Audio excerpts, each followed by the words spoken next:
Sobat sejarah, selamat datang di channel Anak Sejarah.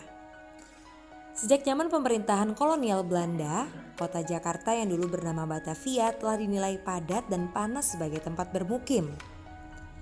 Para pejabat Belanda kemudian mencari wilayah yang udaranya lebih sejuk sebagai tempat istirahat. Akhirnya dipilihlah sebuah wilayah yang terletak sekitar 60 km dari Jakarta. Pada tahun 1744, Gubernur Jenderal Hindia Belanda Gustav Willem Baron van Imhoff memilih daerah bernama Kampung Baru sebagai tempat peristirahatan. Selanjutnya, pada tahun 1745, sebuah istana mulai dibangun. Istana yang saat ini kita kenal dengan nama Istana Kepresidenan Bogor, Jawa Barat.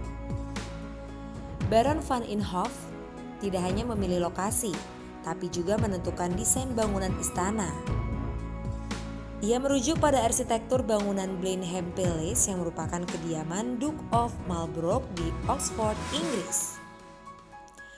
Kawasan Kampung Baru kemudian berganti nama menjadi Buitenzorg, yang berarti bebas masalah atau kesulitan.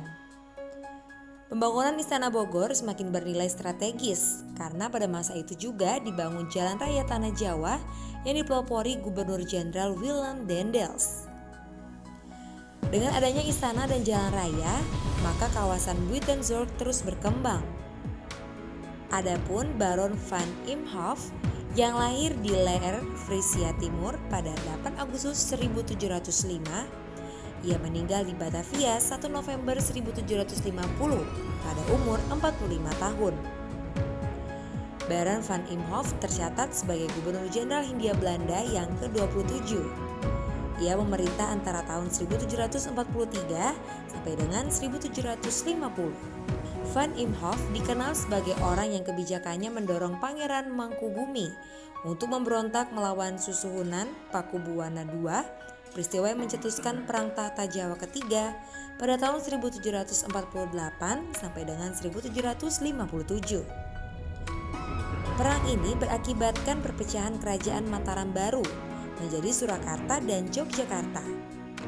Van Imhoff juga dikenal sebagai orang yang meresmikan kantor pos Batavia pada tanggal 28 Agustus 1746 yang kemudian ditetapkan menjadi Hari Jadi Pos Indonesia.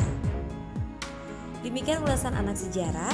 Silakan komen dan subscribe channel ini untuk ulasan-ulasan sejarah berikutnya.